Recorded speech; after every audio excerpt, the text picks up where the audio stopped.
La siguiente clase es sobre enfermedades glomerulares. El día de la fecha hablaremos sobre la definición de este grupo amplio de patologías, la presentación clínica más frecuente, cómo se van presentando las diferentes enfermedades glomerulares. Hablaremos un poco de la biopsia renal, indicaciones, cómo se realiza, la etiopatogenia de las enfermedades glomerulares, las lesiones morfológicas elementales del glomérulo y la clasificación de las mismas. Bueno, en relación a la definición de estas patologías, vemos que son un grupo heterogéneo de entidades que pueden ser tanto inflamatorias como no inflamatorias, donde lo que va a estar afectado principalmente es la estructura del glomérulo, aunque puede afectar a otras partes de la nefrona, pero lo más característicamente afectado va a ser el glomérulo. Poseen una presentación clínica muy variable, desde asintomáticas, que va a ser una de la presentación más frecuente, aunque no tan ampliamente biopsiadas. Pueden presentarse también como síndrome nefrótico, nefrítico o relacionado con la clínica de las enfermedades sistémicas. En niños, adolescentes y adultos jóvenes, las enfermedades glomerulares son una de las causas más comunes, más frecuentes de daño renal irreversible y como tal es importante pesquisarlas porque no es solo un sufrimiento, una noxa para el paciente puntual, sino también un problema socioeconómico importante a nivel de todos los países. La mayoría de las enfermedades glomerulares se clasifican como enfermedades raras, por eso hay escasez de ensayos clínicos controlados de estas patologías, ¿sí? Y esto nos limita mucho la toma de decisiones en relación al tratamiento. Van a afectar individuos de todas las edades, ¿sí? Y como decíamos previamente, en los registros de insuficiencia renal se configuran como un 25% de las causas de daño renal. Bueno, aquí vamos a ver un poquito la estructura del glomérulo para recordarla y después ir bien pudiendo relacionar a qué zona del glomérulo están afectando las diversas patologías. Como vemos por arriba, encontramos la mácula densa, el polo vascular del glomérulo y el polo urinario. En el polo vascular tenemos la arteriola aferente y la arteriola eferente, que van a conformar el ovillo glomerular, ¿sí? Encontramos la cápsula de Bowman, ¿sí? Que es la que revierte, ¿sí? Con su epitelio parietal y su epitelio visceral. Encontramos después los podocitos, que son estas células, ¿sí? Con sus pies, ¿sí? Los pedicelos, que junto con la membrana basal glomerular y el epitelio fenestrado, ¿sí? Van a formar lo que es la membrana basal glomerular, estos tres componentes. Y por otro lado tenemos aquí en el medio el mesangio, ¿sí? Con sus células mesangiales, por supuesto. En este corte vemos lo mismo, solamente que en una foto. Esto es un esquema y esto es una foto, con una sección longitudinal, ¿sí? Vemos lo mismo, la mácula densa, la arteriola aferente y eferente, el polo urinario, el podocito, que está bien marcado en esta imagen, obviamente que los pedicelos no se ven, ¿sí? El epitelio parietal y el mesangio, que es toda esta zona entre los capilares glomerulares y con sus células mesangiales. En esta otra imagen vemos a un mayor aumento, ¿sí? Las células, el podocito con sus pies, ¿sí? Con los procesos, los pedicelos, el capilar glomerular con su endotelio fenestrado, la célula capilar con su endotelio fenestrado, la membrana basal glomerular y el mesangio con la célula mesangial y la matriz mesangial, que es la que le da estructura y soporte eh, al glomérulo. Y en esto vemos lo mismo, pero en foto. Vemos acá la membrana como está conformada por 3 imágenes, ¿sí? Por un lado los pies de los podocitos, la membrana basal propiamente dicha y el epitelio fenestrado del capilar endotelial. Y acá un mayor aumento. Esta barrera de filtración es la barrera más importante que cuando se altera o cambia vamos a tener la hematuria y la proteinuria. Y por último, acá vemos ya más a nivel de estructura de la barrera de filtración glomerular, ¿sí? Tenemos los podocitos, los pies de los podocitos, ¿sí? Con las diferentes proteínas, ¿sí? Que forman el anclaje de los mismos a la membrana basal, dentro de las cuales una de las más importantes es la nefrina, ¿sí? La caderina, la laminina, ¿sí? Y la integrina. Y obviamente que la carga negativa de todo el pie del podocito. La membrana basal glomerular propiamente dicha, que está formada por colágeno tipo 4, las cadenas alfa 3, 4 y 5, y el capilar endotelial con su carga negativa también presente. El capilar fenestrado, ¿sí? Que acá vemos las fenestraciones. Bueno, una vez repasado esto, vamos a hablar un poquito de la presentación clínica de las enfermedades glomerulares, que como dijimos es muy amplia. ¿Sí? Puede ser asintomática o el paciente nos puede concurrir, o sea, asintomática como un hallazgo en un examen de rutina que se le pide al paciente una orina completa o un laboratorio con fallo renal, ¿sí? Pero es lo menos frecuente. El paciente también puede decir que observó sangre o espuma en la orina, ¿sí? Entonces podemos encontrar hematuria, cilindros hemáticos o proteinuria. También el paciente puede presentarse con un síndrome nefrótico o nefrítico florido con todos sus componentes. También puede ser parte de una rápida progresión, o sea que el paciente con función renal previa presenta en el desarrollo de días o semanas un deterioro brusco de la función renal, o el paciente se puede presentar con ya una enfermedad renal crónica establecida, que no siempre va a ser plausible de biopsiar.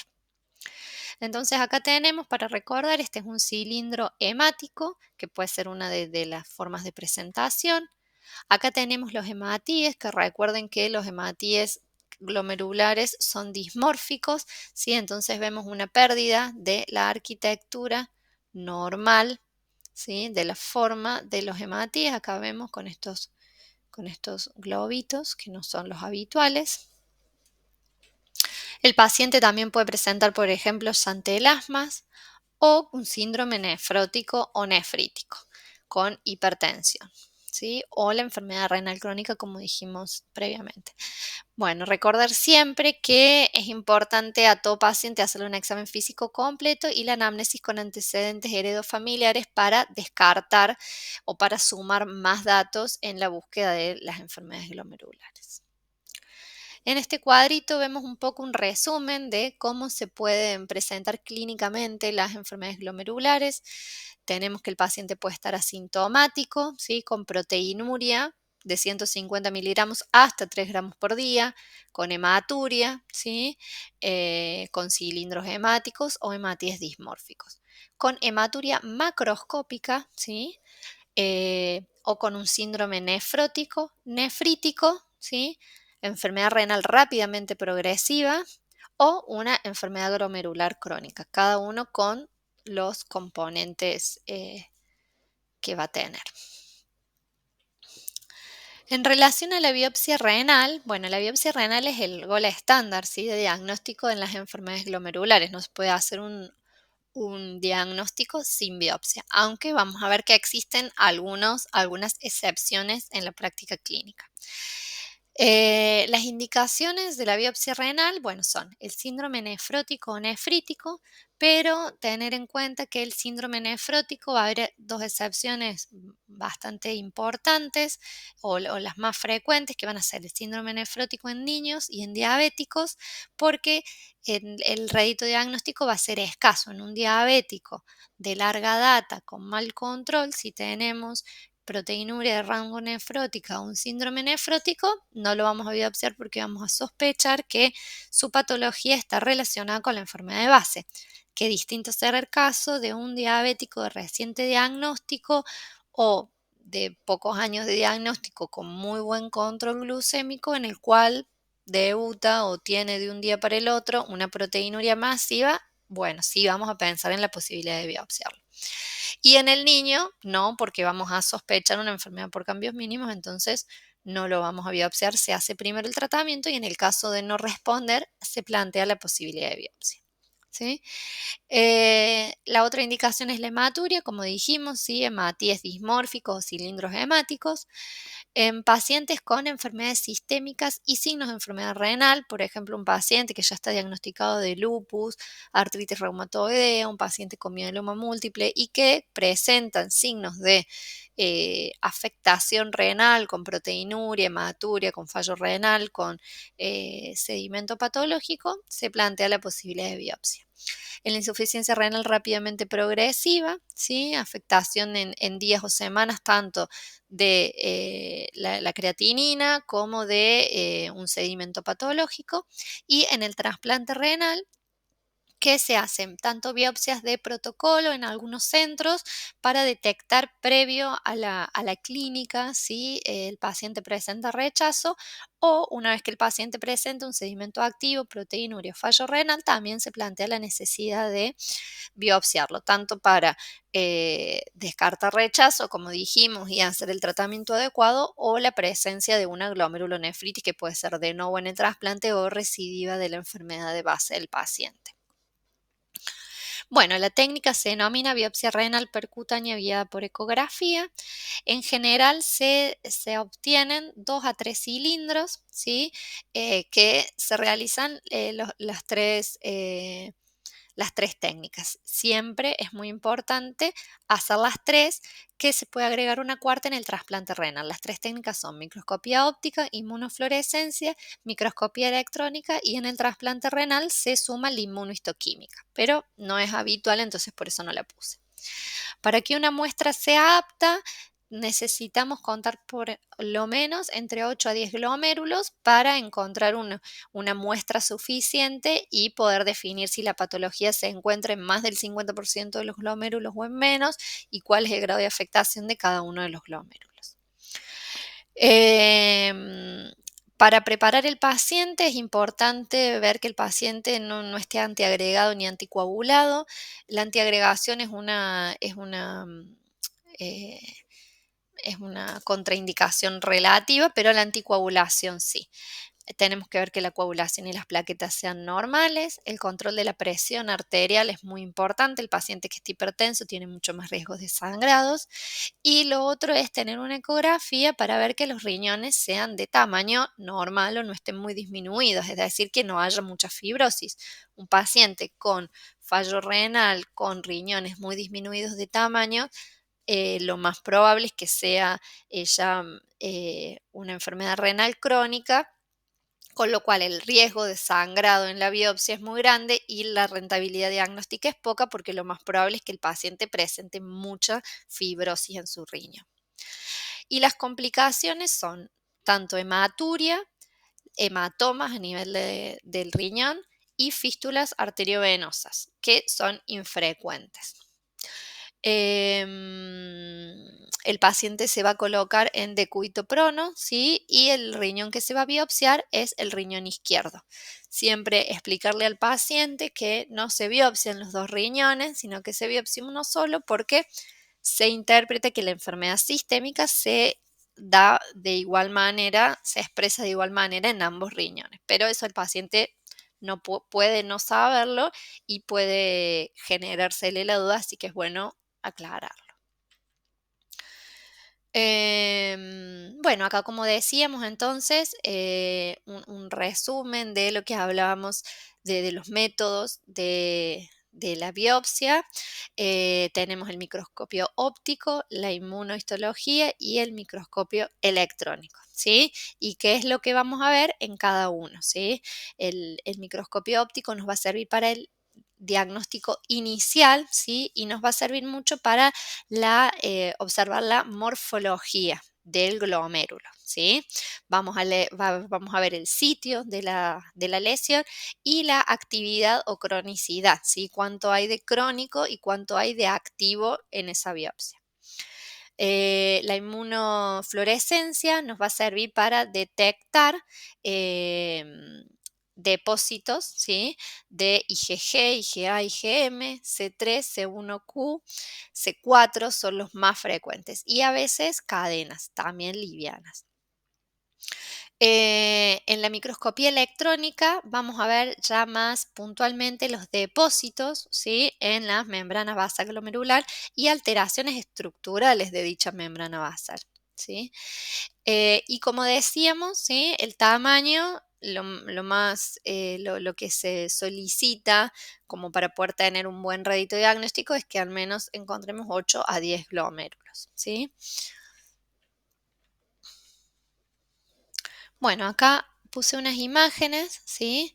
De lo que sería microscopía óptica en el glomérulo. Después vamos a ir viendo las diferentes patologías, pero bueno, ya en la primera podemos ver que tenemos un aumento marcado de la celularidad, ¿sí? En mesangio, vemos como por ejemplo en esta, igual que en esta, vemos que la cantidad de células es muy importante. Acá ya vemos cómo hay una zona del glomérulo, ¿sí? Que tiene signos de esclerosis, ¿sí? Y en esta también, ¿sí? Podríamos llamarla una semiluna, que después la vamos a ver. Un aumento de la celularidad entre la cápsula de Bowman y el glomérulo. Y ya signos ya de bastante fibrosis. Acá vemos la inmunofluorescencia, ¿sí? Cómo se marcan los depósitos, tanto que pueden ser de forma lineales, vemos estos como son lineales en la membrana basal, y tanto como ya son depósitos más granulares. Eso nos va a hablar de diferentes patologías, si el depósito es lineal o eh, más granular. Y en esta otra vemos ya cuando el depósito que se marca fuertemente no es tanto en la membrana basal, ¿sí? Sino en zonas de mesangio, ¿sí? Vemos como los depósitos están en el mesangio. Y por último, estas son las imágenes de la microscopía electrónica, ¿sí? Donde tenemos la luz del capilar con su epitelio fenestrado, la membrana basal y los procesos podocitarios, ¿sí? Acá vemos ya cómo encontramos los depósitos, ¿sí? Todo esto de color oscuro, electrodenso, como se llama, mismo en esta parte, ¿sí? Acá tenemos depósitos subepiteliales y fusión de los pies de los podocitos. Ven que no encontramos todos los pies separados. Esto lo vemos en diferentes patologías, ¿sí? Pero vemos esto, me interesa que vean cómo están todos los depósitos. Y por último, acá depósitos a niveles del mesangio, ¿sí? Vemos que acá tenemos el epitelio fenestrado, acá tenemos la membrana basal y esta zona con la célula mesangia, esta es toda la célula de la zona del mesangio, donde vemos los diferentes depósitos. Y aquí esto es para ver cómo es la técnica, ¿sí? Esta es la técnica, dijimos el paciente se pone en decúbito prono y en general se hace guiada por ecografía y ahí vemos lo que sería un cilindro, ¿sí? Bueno, adentrándonos un poco en estas patologías, entonces, las enfermedades glomerulares pueden ser de causa inmune o inflamatoria, con la generación tanto de anticuerpos o complejos antígeno-anticuerpo y el depósito de los mismos a nivel del glomérulo, o pueden presentarse también como un daño secundario de una enfermedad sistémica que tiene impacto a nivel de riñón. Es importante diferenciar, bueno, tanto la inmunidad innata, que está formada principalmente por el complemento, ¿sí? Donde vamos a encontrar la glomerulonefritis por depósitos de C3 o de depósitos densos, y la inmunidad humoral, donde vamos a encontrar depósitos de anticuerpos a nivel de glomérulo. Pueden ser anticuerpos contra antígenos fijos, ¿sí? De glomérulos, como por ejemplo antimembrana basal glomerular o la membranosa, en la glomerulonefritis membranosa, o anticuerpos que forman inmunocomplejos con antígenos no glomerulares y que se van a depositar en el glomérulo, por ejemplo, en la glomerulonefritis por IgA. O la otra opción es antígenos y anticuerpos que van a formar complejos inmunes en situ a nivel del riñón, ¿sí? Estos serían los factores desencadenantes de las lesiones glomerulares, ¿sí? También van a influir en que se desencadenen o en la presentación de estas patologías los cambios en el microambiente celular, por ejemplo, las hiperglucemias persistentes en los diabéticos, ¿sí? Factores hemodinámicos, como por ejemplo la nefropatía hipertensiva, agentes infecciosos, como por ejemplo el virus hepatitis C o HIV, o factores genéticos, como la enfermedad de Alport, ¿sí? Mutación de genes que van a codificar proteínas de la membrana basal glomerular, ¿sí? O proteínas de los podocitos. Como por ejemplo, esto decíamos la enfermedad de Alport, donde hay una mutación de las cadenas de colágeno tipo 4 de la membrana basal glomerular. Bueno, dentro de la clasificación de las glomerulonefritis encontramos las primarias y las secundarias. Las primarias como clasificación más clásica, las primarias van a estar dadas por aquellas patologías cuyas manifestaciones clínicas están restringidas a nivel solo del riñón, aunque pueden tener afectación en otros órganos, pero lo más frecuente es que el órgano de choque sea el riñón. Y las secundarias van a formar parte de una enfermedad sistémica. Según el tiempo de evolución, también se pueden clasificar en agudas, ¿sí? Subagudas o crónicas, siendo las agudas cuando tenemos un inicio bien conocido, o sea, son súbitas y con síntomas muy floridos, ¿sí? Por ejemplo, hematuria, edemas, hipertensión. El paciente sabe que un día o más o menos una semana, pero el paciente puede decir en qué momento iniciaron los síntomas. Subagudas, el inicio es más desconocido, pueden ser semanas o meses, y más no, con síntomas no tan floridos, sino más solapados, por ejemplo, con el fallo renal. Y en las crónicas, en esta, bueno, tampoco podemos delimitar el tiempo de evolución, pero en general van a ir progresando hasta encontrarnos con un paciente ya con fallo renal y con riñones disminuidos de tamaño. En general se dan estas en el caso de pacientes jóvenes que ingresan hemodiálisis sin ninguna enfermedad preexistente o previamente conocida, o que pueda explicar su fallo renal y su necesidad de terapia de reemplazo renal, pero ya con riñones que no son plausibles de biopsiarse. Según el patrón histológico de injuria glomerular, pueden ser no proliferativas o proliferativas. Las no proliferativas pueden ser, por ejemplo, una enfermedad por cambios mínimos, la focalisegmentaria, la membranosa, ¿sí? Que van a cursar todos con síndrome nefrótico. Y las proliferativas, la lesión del glomérulo va a estar dada principalmente por la hipercelularidad, ¿sí? Pueden ser las endocapilares asociadas a infecciones o postinfecciosas, las membranoproliferativas, ¿sí? El lupus entra aquí, la enfermedad por depósitos densos, la glomerulopatía por C3, mesangial, el lupus clase 2 también. Pueden ser también extracapilares con la presencia de semilunas, ¿sí? Como por ejemplo las glomérulos nefritis rápidamente progresiva, que ya después la vamos a ver a cada una. Y según la extensión de la afectación glomerular, pueden ser difusas, focales, globales o segmentarias. Esto es muy importante diferenciarlo para después entender cuando hablemos de cada una de las patologías, ¿sí? Difusa va a ser cuando afecta a más del 50% de los glomérulos. De una muestra, más del 50% de los glomérulos tienen que estar afectados. Y focal cuando es menos del 50%. Son las dos que tenemos acá abajo, difusa y focal. Y global va a ser cuando afecta a todo el glomérulo, ¿sí? O sea, más del 50% de las asas capilares dentro de cada glomérulo.